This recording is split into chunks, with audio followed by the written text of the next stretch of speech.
저는 이 아침에 옛날 얘기를 좀 하려고 해요. 옛날 얘기하면 아이고 고리타분하다, 또 무슨 옛날 얘기를 하려고 그러시나 그럴지 모르겠지만, 저나 여러분이나 어렸을 때는 우리가 뭐 TV가 있는 것도 아니고 했기 때문에 옛날 얘기 듣는 걸 아주 좋아했어요. 그래서 할머니들한테 또는 엄마한테, 아버지한테 옛날 얘기 해주세요. 그러면 무슨 얘기 해줄까? 그러면 옛날 얘기, 그러면 옛날에 말이야.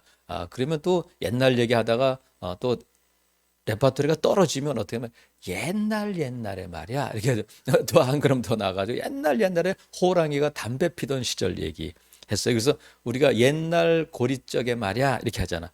옛날 고리적에 할 때 이 고리적이 뭐냐면 고려 시대에는 이런 뜻이라고 그래요. 그래가지고 조선 사람들이 말하기를 고려 시대 때는 말이야, 그러니까 옛날 얘기를 할 때 고리적, 고려적, 고리적 이렇게 됐다고 그래요. 그러니까 저는 지금 옛날 얘기인데 어느 정도 옛날이냐면 옛날 아주 먼 옛날 더 이상 옛날이 있을 수 없을 때를 성경은 뭐라고 부르냐면 태초다.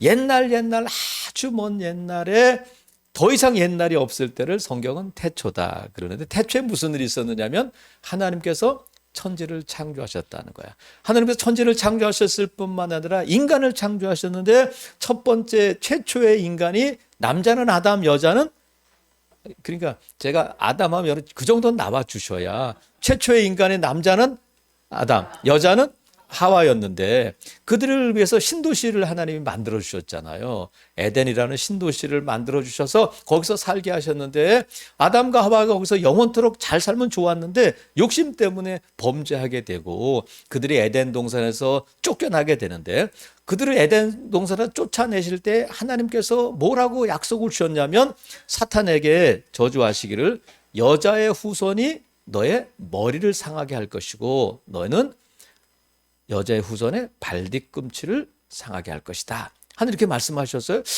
뜬금없이 하나님께서 여자의 후손이다, 이게 여자의 후손에 대해서 말씀을 하셨는데, 하나님께서 여자의 후손을 말씀하신 하나님이 여자의 후손이 나오도록 하시기 위해서 누구를 부르셨느냐면 아브라함을 부르셨어요. 아브라함을 갈대 우르에서 부르셔서 약속을 주셨는데, 너의 후손이 하늘의 별처럼 바다의 모래알처럼 많아질 것이다. 많은 왕들이 나오게 될 것이다 말씀해 주셨는데, 아브라함에게는 아들이 한 명도 없었거든요. 근데 하나님이 그의 후손이 하늘의 별처럼 많아지게 하시겠다는 거야. 그래서 하나님의 약속의 자녀는 이삭을 주셨는데, 그 이후에 그 가운데 왕이 안 나오다가 어떤 왕이 아브라함의 후손 중에 나오게 되느냐면 다윗 왕이 나오게 된단 말이에요. 그래서 하나님께서 다윗 왕에게 약속을 주셨는데, 무슨 약속을 주셨냐면 내가 너의 왕의 자리, 왕위를 견고하게 하고 영원히 보존해 주겠다. 근데 왕은 죽으면 끝이잖아요. 왕은 죽으면 끝인데 그의 다윗 왕조가 계속되게 하시겠다 하는 약속을 주셨어요. 그리고 나서 다윗 왕에게 약속을 주시고 나서 300년 뒤에 오늘 본문의 이사야를 통해서 말씀하시는 거야. 다윗이 왕이 된 후에 300년 뒤에 하나님께서 오늘 본문의 말씀을 이사야 선지자를 통해서 주시는데, 6절 보세요. 9장 6절을 보니까 이는 누가 우리에게 났다고요? 한 아기에 대해서 말씀하셔요. 한 아기. 그러면 하나님께서 옛날 아주 먼 옛날에 에덴 동산에서 아담과 하와에게 뭐라고 말씀하셨냐면 여자의 후손이 있다 이렇게 말씀하셨는데, 혹시 아담과 하와에게 말씀하셨던 여자의 후손이 오늘 본문에서 말씀하시는 한 아기가 아닐까? 그러면 하나님께서 아담과 하와에게 여자의 후손 말씀하실 때 아담과 하와가 그 말씀, 아니면 아담과 하와의 후손들이 하나님께서 에덴 동산에서 하신 말씀을 기억하는 사람이 있었을까? 아브라함에게 하신 말씀, 다윗 왕에게 약속하신 말씀을 기억한 사람이 있었을까? 있든지 없든지 하나님께서 그로부터 에덴 동산에서 말씀하셨던 것을, 아브라함을 통해서 다윗을 통해서 말씀하셨던 것을 지금 이사야 선지자를 통해서 말씀하시는데, 한 아기가 날 것이다 이렇게 말씀하셨어요. 근데 내일 10개월 뒤에 아니면 5년 뒤에 아기가 태어나는 것이 아니라 이사야 선지자를 통해서 말씀하시고 나서 700년 뒤에야 한 아기가 난단 말이에요. 한 아기가 나는데 어떻게 내일 일도 모르는 우리에게 이 일에 대해서 말씀을 하실까? 700년 뒤에 우리는 이 땅에 없는데 하나님께서 700년 뒤에 한 아기가 우리에게 날 것이라는 것을 말씀하시는데 어떻게 그 일이 이루어지느냐 하면 7절에 있는 말씀처럼 만군의 여호와의 열심히 이를 이루신다는 거야. 그러니까 만군의 여호와의 열심히 아담과 하와를 통해서 에덴 동산에서 말씀하셨던 그 말씀을 아브라함을 통해서 다윗을 통해서 이사야를 통해서 말씀하셨던 그 일이 마침내 이루어지게 되는데 한 아기가 낳는데 그 아기가 누구냐면 바로 7장 14절 한번 잠깐 볼게요. 자, 이사야 앞에 가시면 이사야 7장 14절 있어요. 7장 14절 우리 같이 한번 읽어볼게요. 시작.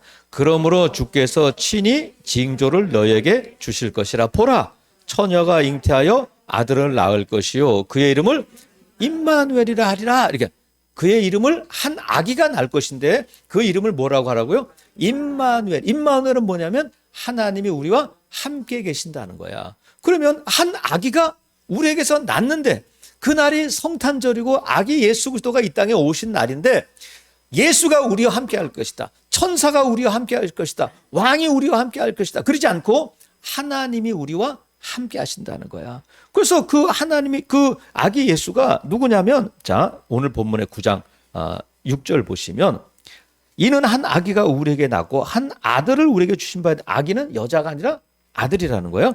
그의 어깨는 정사, 그의 이름은 기묘자, 모사, 그다음에 전능하신 하나님, 영존하시는 아버지. 그러니까 예수 그리스도가 이 땅에 오셨는데 그분이 누구냐면 전능하신 하나님이고 영존하시는 아버지가 되신다는 거예요. 그러니까 임마누엘은 뭐냐면 예수가 우리와 함께 계신다, 천사가 우리와 함께 계신다 것이 아니라 하나님이 우리와 함께 계신다는 거예요. 그러니까 예수 그리스도는 누구냐면 하나님이시고 영존하신 아버지인데 인간으로 이 땅에 오셨다. 그날을 우리가 무슨 날이라고 부르냐면 성탄절, 메리 크리스마스 이렇게 부르는 날인데 그래서 성탄절의 의미는 뭐냐면 산타가 와요. 또 캐롤이 있어요. 백화점마다 뭐 추리를 세워 이게 아니라 성탄절의 의미는 뭐냐면 만군의 여호와의 열심히 이루신다는 것에 대한 확인이고 또 만군의 여호와 열심히 이루실 일에 대한 기대가 바로 성탄절의 의미인 줄로 믿습니다. 그래서 성탄절에 이 일이 누가 이루신 거냐면 몇백 년이 지나고 앞으로 있을 일들에 대해서 말씀하시는데 그 일을 누가 이루시냐면 만군의 여호와 하나님이 이루시는데 어떻게 이루시냐면 열심을 다해서 그 일을 이루어 가신다는 거야. 여러분 보세요. 하나님이 열심을 내셔. 그러면 하나님의 열심 반대편에는 뭐가 있느냐면 사람의 열심이 있어요. 사람의 열심. 자, 엘리야는 능력의 선지자잖아요. 선지자의 대표하면 엘리야야. 그 예수님께서 변화산에서 엘리야를 만나시잖아요. 근데 엘리야가 갈멜산에서 바알과 아세라 선지자를 물리치고 나서 이세벨이 한마디에 한 말에 겁을 덜컥 먹고는 냅다 도망가잖아요. 로뎀나무로 갔다가 로뎀나무 아래서 죽기를 바라는 그를 먹이시고 하나님께서 하나님의 산으로 가라 해서 하나님의 산에 가서 동굴 속에 있을 때 하나님이 엘리야를 부르셔요. 엘리야야, 너 왜 여기 있어? 이렇게 물어보시니까 엘리야가 하나님이 가라고 하셨잖아요. 하나님이 보내셨잖아요. 그러지 않고 엘리야가 하나님께 뭐라고 대답하냐면 하나님, 내가 만군의 하나님께 열심히 유별해요. 이렇게 말해. 하나님에 대한 열심이 남달라요. 만군의 하나님께 열심히 유별해요. 하나님께 대한 열정이 내 안에 불타올라요. 이렇게 말해요. 그러니까 엘리야는 자기는 열심이 남다르다는 거예요. 하나님을 믿는 열심이 남다른데 그 열심을 갖고 있는 엘리야가 지금 로뎀나무 아래서 죽기를 바라고 이세벨의 한마디에 도망가고 지금 동굴 속에 있는 자신의 모습은 어때요? 낙심하고 실망하고 죽기를 바라고 있는 엘리야의 모습이란 말이죠. 여러분 우리가 열심을 가질 수 있어요. 하지만 그 열심이 나를 끝까지 가게 하는 것이 아니라 인간의 열심은 낙심할 때가 있고 절망할 때가 있고 그 낙심이 나를 주저앉게 할 때도 그 열심이 나를 주저앉게 할 수도 있단 말이죠. 열심히 식을 때가 있어요. 그래서 여러분 내가 기대한 것, 내가 열심히 해가지고 이룰 수 있는 일이 얼마나 있겠어요. 여러분 열심을 하면 대통령 될 수 있겠어요? 대한민국 축구가 열심히 하면 우승할 수 있겠어요? 대한민국 맞아? 우리가 16강에 가니까 중국 사람들이, 중국에 그 응원하러 간 사람들이 눈물 흘리며 유튜브를 하더라고요. 우리는 16억 인구인데, 아니 일본도 16강 가고 대한민국도 16강 가는데 우리는 뭐 하는 거냐 하면서 울면서 카타르에서 눈물로 막 방송을 하고 있더라고요. 안 되는 거야. 여러분 열심을 다해서 일하면 4층짜리 건물 하나 가질 수 있을까? 열심히 공부해가지고 여러분 뭐가 될 수 있을까? 여러분 열심히 운동해가지고 100세까지 살 수 있을까? 근데 정말 소중한 것은 열심으로 되는 게 없더라고요. 인간의 열심에는 한계가 있어요. 끝까지 갈 수 없어요. 능력에서 이제 불을 내렸던 엘리야도 남다른 열심을 갖고 있던 엘리야가 낙심하고 죽기를 바라고 있단 말이죠. 신약 시대는 어때요? 제일 위대한 선지자라서 사도라고 부르는 바울은 어때요? 바울은 자신을 누구라고 부르냐면 사도행전 22장 3절에 보면 나는 하나님께 대하여 열심히 있는 자다 그래. 하나님께 대하여 자기가 자기 스스로를 그래. 나는 하나님께 대하여 열심히 있었는데 그 열심으로 뭘 했느냐면 빌립보서 3장 6절을 보니까 열심으로는 교회를 박해하고 율법의 의로는 흠이 없다. 그러니까 그 열심으로 뭘 했냐면 하나님께 대해 열심히 있었던 그가 교회를 핍박하는 자가 되었다. 그 열심으로 하나님께서 그 열심의 방향을 바꿔주셨어요. 그래서 복음을 땅끝으로 전하는 사도가 되게 하셨는데 우리 인간의 열심은 자기가 옳다고 생각하고 그것에 열심을 내지만 방향이 잘못되고 엉뚱한 결과를 내는 경우가 얼마나 많은지 몰라요. 남편들이요 집에서 빨래도 하고 설거지도 하고 집안일을 좀 도와줄 수 있기를 바랍니다. 아내들이요 꼭 남편들에게 그런 도움을 받을 수 있기를 주님의 이름으로 축복합니다. 근데 도와주는 건 좋은데 막 내가 또 평소에 안 하던 열심을 가지고 어느 날 갑자기 은혜를 받아가지고 남편이 부엌에 들어와가지고 설거지라고 도와준다고 하다 그릇을 깨고 뭘 고장내고 하면 어떻게 돼? 됐어. 열심을 다해서 막 하려고 그럴 때 불안해지잖아요. 열심을 낼 수 있는 사람이 내야 되는데 이거는 그냥 가만히 있어도 좋은데 막 열심을 다해서 막 도와준다고 하다가 고장내고 하면 안 되잖아요. 인간의 열심은 자기 열심을 가지고 하지만 잘못된 방향으로 나갈 수도 있어요. 실망할 수도 있어요. 그런데 다윗이 하나님의 열심을 가지고 교회를 박해하던 그가 나중에 사도가 돼서 보니까 뭐라고 고백하느냐면 내가 나 된 것이 하나님의 은혜구나. 이게 무슨 말씀이냐면 내 열심으로 된 것이 아니라 하나님의 열심으로 된 거구나 하는 것을 깨닫게 되고 그것을 고백하는 거예요. 내 열심으로 뭔가를 할 줄 알았는데 돌아보니까 엘리야도 마찬가지잖아요. 자기 열심으로 나는 남다른 열심을 갖고 있어 열심히 유별난 자유 하나님 아시잖아요. 근데 결국은 낙심하고 절망하고 있을 때에 다시 일어나는 것은 뭐냐면 내 열심으로 되는 것이 아니라 하나님의 열심으로 이 일이 이루어지고 있는 거구나 그걸 깨닫게 된단 말이죠. 사랑하시는 성도 여러분, 사도 바울은 내가 나 된 것이 하나님의 은혜라는 것은 결국 뭐냐면 하나님의 열심의 결과로 내가 여기 있다는 거야. 그래서 우리가 이 하나님의 열심, 만군의 여호와의 열심을 믿는다면 우리가 하나님의 열심을 나중에 깨닫게 돼. 사도 바울이 나중에 그걸 깨닫게 되고 고백하잖아요. 근데 왜 나중에 깨닫게 되냐면 하나님에 대한 열심을 우리가 자꾸 오해하거나 의심하기 때문에 그래. 만군의 여호와의 열심이 있는데 우리가 그 여호와의 열심을 오해하는 경우가 종종 있어요. 아주 많이 있어요. 예를 들면 우리가 구약과 신약이 있는데 구약에서의 가장 큰 사건 두 가지를 꼽는다면 뭐냐면 출애굽과 바벨론 포로 사건이에요. 그러면 하나님께서 출애굽을 이루시고 바벨론 포로 사건에도 함께 하셨는데 우리가 생각할 때는 출애굽할 때는 하나님께서 못 가겠다고 하고 막 버팅기는 모세를 막 가야 돼 해가지고 아론을 붙여줄게 막 해가지고 지팡이를 던지게 하고 막 해가지고 모세를 보냈어요. 그럼 모세 열심으로 간 거야? 하나님의 열심으로 간 거야? 하나님께서 막 가야 돼, 가봐 이렇게 해가지고 등 떠밀어 가지고 보내셨는데 10가지 재앙을 베푸실 때에 숨 쉴 틈 없이 모세를 몰아치고 또 바로를 몰아치고 해가지고 이스라엘 백성들을 인도해 내신단 말이에요. 홍해를 가르시고 또 광야에서 40년 동안도 한 시간도 한순간도 눈을 떼지 않고 그들의 일거일족을 다 지켜보고 계셨어요. 그러니까 출애굽 사건을 보면 하나님께서 정말 이스라엘을 사랑하시고 열심을 다해서 그들을 출애굽시키시고 가나안 땅에 들어보내신 것처럼 생각이 되는데, 그러면 출애굽 가는 달에 바벨론의 포로로 잡혀갈 때는 하나님 뭘 하셨을까? 바벨론의 포로로 잡혀갔는데 선지자들도 궁금했어요. 이스라엘 백성들이 하나님이 살아계시고 하나님이 우리 가운데 함께 하시다면 어떻게 우리에게 이런 일이 있을 수 있느냐 하면서 하나님이 안 계신 것처럼 이것은 하나님이 함께 하시는 결과가 아니다 하고 부정하고 부인했단 말이죠. 그러면 과연 하나님이 출애굽할 때는 열심을 내시던 하나님이 그 열심이 식은 걸까? 아니면 이스라엘 백성들에게 대한 관심이 없어져 버린 걸까? 여러분 보세요.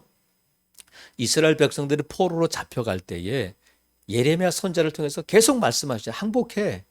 바벨론에 가야 산다. 근데 이스라엘 백성들이 이렇게 포로로 잡혀가게 되고 나라가 망하게 된 이유가 뭐냐? 원인이 뭐냐면 우상 숭배예요. 우상을 섬기지 마라. 우상을 섬기지 하나님만 섬기라 했는데 계속해서 우상을 섬기니까 결국은 나라가 망해서 바벨론의 포로로 잡혀갔는데, 포로로 잡혀갔을 때 하나님께서 다니엘도 보내시고 에스겔도 보내시고 하셔가지고 그곳에서 계속 말씀하셔요.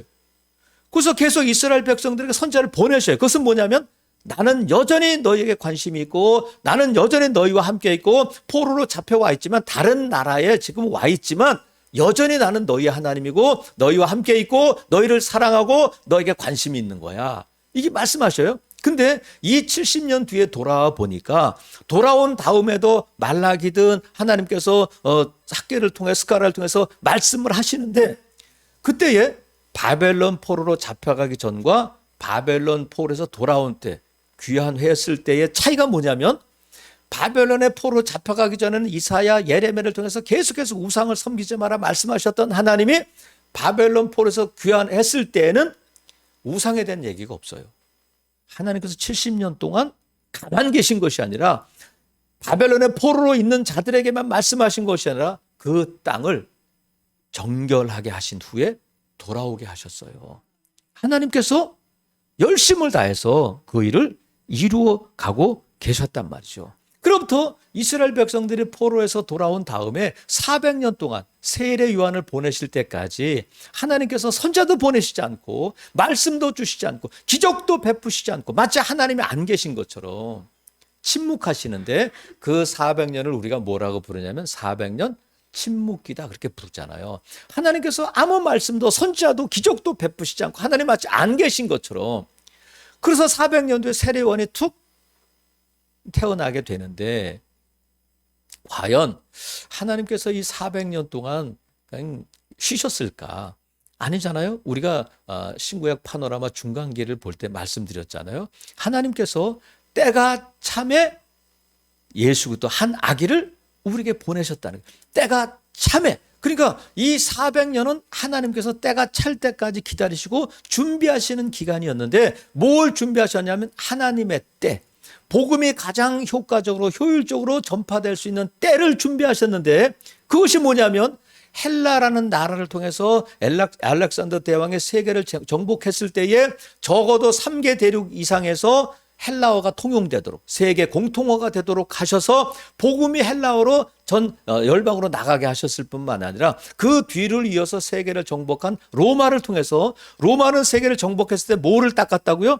길을 닦아서 도로를 냈는데 그 도로를 통해서 복음이 효과적으로 열방을 향해 나가게 하셨단 말이죠. 그리고 사람들을 준비하셔서 그 일을 이루어 가셨는데 400년 동안 아무것도 안 하신 것 같지만 하나님은 때가 차도록 기다리신 것만이 아니라 열심을 다해서 그 일을 준비하고 일하고 계셨다는 거예요. 언어를 준비하시고 길을 준비하시고 사람을 준비하셔서 복음이 땅끝으로 가게 하셨는데 그 복음이 어디까지 왔느냐면 오늘 저와 여러분에게까지 임한 줄로 믿습니다. 저와 여러분은 예수님을 알지도 못하고 이방이잖아요. 우리는 다 조상 대대로 불교를 섬기고 유교를 섬기고 막 죽어야 마땅한 자들인데 이 복음이 땅끝에 이르러서 저와 여러분이 예수 그리스도를 믿게 되고 성령님 예수 그리스도를 이 땅에 보내시고 또 성령님을 통해서 예수 그리스도를 믿게 하셔서 구원을 주신 줄로 믿습니다. 그래서 여러분 돌아보면 이 복음이 나에게 임했는데 하나님께서 저와 여러분을 언제 택하셨다고 말씀하셨냐면 아주 옛날에 너희 어머니가 낳기도 전에 너희 할아버지가 낳기도 전에 그게 언제라고요? 태초 전에 내가 너를 택했다. 근데 우리가 말도 안 돼요. 내가 이 땅에 태어나지도 않고 아버지도 태어나지도 않고 할아버지도 없는데 무슨 어떻게 나를 택하셨다고 그래 그랬는데 오늘 말씀에 보니까 이것이 무엇이 이 일을 이루신다고요? 여호와의 열심히 이 일을 이루셔서 쉬지 않고 지금까지 일하셔서 저와 여러분이 예수를 믿게 되고 구원 얻은 줄로 믿습니다. 제 얘기를 잠깐 드리면 저는 이제 유력한 집안도 아니고 정말 뭐 어떻게 보면 평균 이하의 가정에서 태어나고 자랐는데 제가 중학교 때에 처음으로 교회를 갔는데 그 교회 마룻바닥에 앉아서 왜 중학교 2학년짜리가 펑펑 앉아서 울었을까? 이유도 모르고 그냥 수요 예배 때 같은데 예배가 다 끝나고 몇 명이 앉아서 마룻바닥에서 기도하고 있는데 제가 그 예배당에 어쩌다가 그냥 지나가다가 철길 옆에 있는 예배당에 문을 열고 들어갔는데 그냥 앉자마자 그냥 펑펑 울었어요. 자기도 모르게 엉 울었어요. 그러고 나서 20살이 되었을 때에 옆집 형이 야 교회 안 갈래? 한마디에 따라서 교회를 나가고 그 교회에서 예수님을 만나고 그 교회에서 사랑하는 아내를 만나고 예수님을 믿게 되었는데 아멘 하신 분은 좋은 아내 만나시면 근데 그로부터 45살에 신학을 만나게 되고 목사가 되고 여기까지 왔는데 여러분 제가 뭐 큰 기업을 이룬 것도 아니고 제가 무슨 뭐 큰 고위 관직에 올라간 것도 아니고 제가 뭐 큰 교회 담임 목사도 아니지만 돌아보면 이거는 하나님의 열심이라고 밖에는 설명할 길이 없구나. 어떻게 여기까지 올 수 있었을까? 물론 하나님의 은혜인데 그 하나님이 어떻게 나에게까지 임할 수 있었느냐면 결코 포기하지 않고 약속을 이루신 하나님의 열심이 나를 여기까지 인도하셨구나. 고백할 수밖에 없단 말이죠. 그러면 여러분 하나님의 열심은 결코 나를 포기하지 않으시고 하나님의 열심이 이런 결과를 이루었다면 우리가 이것을 믿는다면 앞으로도 저와 여러분의 삶은 하나님의 열심이 이루실 줄로 믿어야 된다는 거야.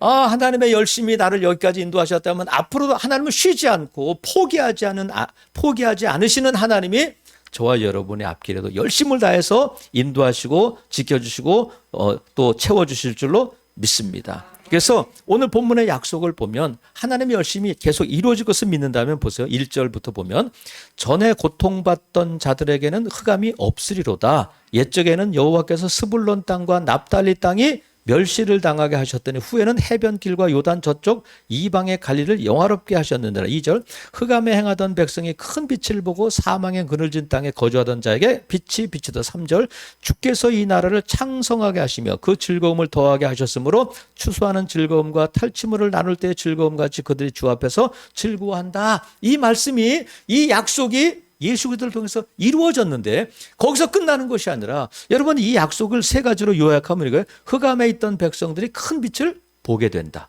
멸시당하던 자가 영화롭게 된다. 번성케 되고 큰 기쁨을 얻게 된다. 다른 말로 하면 회복이 되고 승리를 거두게 되고 큰 기쁨을 누리게 된다 하는 것이 하나님의 약속인데 그 약속이 과연 이루어질까? 여러분 어떻게 이루어진다고요? 만군의 여호와의 열심히 일을 이루신다는 거야. 여러분 저와 여러분의 안에 회복, 승리, 큰 기쁨, 여호와 열심히 일을 이루실 것을 믿으시기를 주님의 이름으로 축복합니다. 하나님께서 회복과 큰 승리와 큰 기쁨을 주실 것이다. 그런데 우리가 볼 때는 지난주에도 살펴봤지만 1년 365일 52주를 보내면서 50주 동안 무슨 기쁨이 있었을까? 내가 무슨 은혜로 살았을까? 흔들리고 의심될 때도 있겠지만 여러분, 하나님께서는 열심을 다해서 약속하신 것을 이루시는 하나님이신 줄로 믿습니다. 그래서 여호와의 열심, 이 회복과 승리와 큰 기쁨을 믿는다면 우리가 할 일은 뭐냐면 심는 거야. 심은 대로 거두게 되니까 자라게 하시는 분은 하나님이세요. 우리가 할 일은 심기만 하면 돼. 근데 심지 않고 거두려고 하면 자기를 속이고 하나님을 업신여기는 자라는 거야. 뭘 심을까? 우리가 지난주 살펴본 것처럼 착한 일, 선한 일을 심어라. 성도들에게 먼저 그 일을 심을 뿐만 아니라 우리가 심을 수 있는 것을 심으면 돼요. 여러분 뭘 심겠어요? 기도 심을 수 있기를 바라요. 되는 대로 힘을 다해서 여러분 하나님 앞에 물질도 심을 수 있기를 바라요. 여러분이 시간을 들여서 여러분이 하나님 앞에 심을 수 있는 것 뭐든지 심을 수 있기를 바랍니다. 그러면 하나님께서는 반드시 거두게 될 때가 온다는 거야. 우리는 열심히 심기만 하면 거두게 하시고 자라게 하시는 분은 하나님이신 줄로 믿습니다. 그럼 여러분 자녀들에게 빌딩 하나 남겨줄 여러분 있어? 자녀들에게 자동차 하나라도 그 자동차 보통 자동차 큰 거 비싼 거 막 1억짜리 이런 거 물려줄 수 있는 사람이 있어요? 우리 교회는 없는 것 같아. 여러분 뭘 물려주겠어 자녀들에게? 자녀들에게 여러분 나 물려줄 게 없다. 그렇지 않아요? 성경은 분명히 너희가 자녀들에게 물려줄 것이 있다. 꼭 그것을 물려줘라. 이렇게 말씀하시는 본문이 많이 있는데 잠언 14장 26절에 보면 이런 말씀이 있어요. 여호와를 경외하는 자에게는 견고한 의뢰가 있나니 그 자녀들에게 피난처가 있으리라. 이렇게 말씀하셔. 그 자녀들에게 피난처가 있다는 것은 뭐냐면 피난처가 생긴다는 거야. 지진이 났을 때, 가난에 빠졌을 때, 몸이 연약할 때에, 시험에 들었을 때 피할 수만 있다면 여러분 쓰나미가 올 때에 예전에 일본에 쓰나미가 왔을 때 그 영상이 많이 돌아다니잖아요. 막 쓰나미가 올 때 보면 바닷물이 막 도로를 넘쳐서 오는데 사람들이 지나가다가 그걸 보고는 막 산으로 도망가는 그림이 있어요. 영상들이 있어. 산으로 막 도망가는데 여러분 우리가 볼 때는 좀 웃기기도 하지만 얼마나 절박해요. 산에 먼저 올라간 사람들은 고층에 사는 사람들은 빨리 도망가세요. 빨리 도망가세요 하는데 딴 거 하다가 지금 물이 여기까지 올 상상도 못했는데 물이 막 올라올 때 막 산으로 가는데 나이 드신 분들은 물에 그냥 휩쓸려 가는 거예요. 너무 안타깝잖아요. 근데 하나님께서 어려움을 당할 때 피난처가 되게 하신다는 거야. 누구에게? 여호와를 경외하는 자들에게. 여러분 우리가 자녀들에게 물려줄 것이 뭐니? 내가 심은 것을 자녀들이 거둔다는 것을 믿으시고 여러분 자꾸 심고 믿음을 물려주는 여러분 될 수 있기를 바랍니다. 내가 자녀들을 위해서 기도한 기도는 하나님의 열심히 이루실 것이다. 왜? 만군의 여호와 열심히 태초전에 말씀하셨던 에덴 동산에서 말씀하셨던 한 아기를 아주 오랜 후에 하나님이 이루시는데 어떻게 그 일이 가능하냐면 만군의 여호와의 열심히 이 일을 이루어 가신다는 거야. 살아시는 성도 여러분, 성탄의 의미는 그거예요. 하나님의 열심히 이 일을 이루셨구나. 그리고 하나님의 열심히 앞으로도 하나님의 약속을 이루실 것이구나 하는 믿음과 확신과 소망을 갖는 날이 계절이 성탄의 계절인 줄로 믿습니다. 우리는 하나님의 열심을 내가 잘되고 내가 평안할 때는 하나님이 이루셨구나, 은혜 주셨구나 하지만 조금 어렵고 상황이 힘들면 하나님이 어디 계시냐, 내 기도를 들으시나, 이렇게 하나님을 오해할 때가 있어요. 근데 여러분, 하나님은 출애굽 때에도 바벨론 포로 때에도 열심을 다하시는 하나님이신 줄로 믿습니다. 하나님의 관심은 늘 저와 여러분에게 있고 저와 여러분에게 은혜 주시는 것이 하나님의 일이고 하나님은 열심을 다해 그를 이루어 가신다는 거야. 몇 주 전에 중국에서 사역하시다가 이제 추방당해서 일본에서 사역하던 김동식 선교사님이 오셨잖아요. 그래도 김동식 선교사님과 이렇게 대화를 하는데 뭐 어떤 얘기를 하시냐면 중국에서 많은 선교사들이 추방됐잖아요. 중국에서 다 쫓겨났는데 그렇게 막 핍박하고 십자가를 내리고 교회를 허물고 잡아가고 막 그랬는데 그 선교사님이 들은 얘기로는 중국이 변하고 있다는 거야. 근데 중국이 변하는데 뭐가 변하냐면 중국에 있는 교회들이 변하고 있다는 거야. 그 핍박 가운데 어떻게 변하느냐면 공산당이 교회를 막 이렇게 허물고 하니까 이 중국 교회 지도자들이 뭘 깨닫느냐면 건물을 지으니까 건물을 허무는구나. 아, 이 건물은 아무리 크고 넓어도 아무 의미가 없구나. 그러면서 뭘 깨닫냐면 앞으로 우리는 중국 교회는 건물을 짓지 말고 교회를 짓자. 이런 깨달음과 운동이 일어난다는 거야. 여러분, 건물을 짓는 것과 교회를 짓는 건 다르죠. 근데 건물이 무너지고 공산당의 핍박을 받으면서 그들이 깨달은 것이 뭐냐면 앞으로는 건물을 짓지 말고 교회를 짓자. 놀라운 이런 변화가 있다는 거예요. 여러분, 이것이 누구의 열심이야?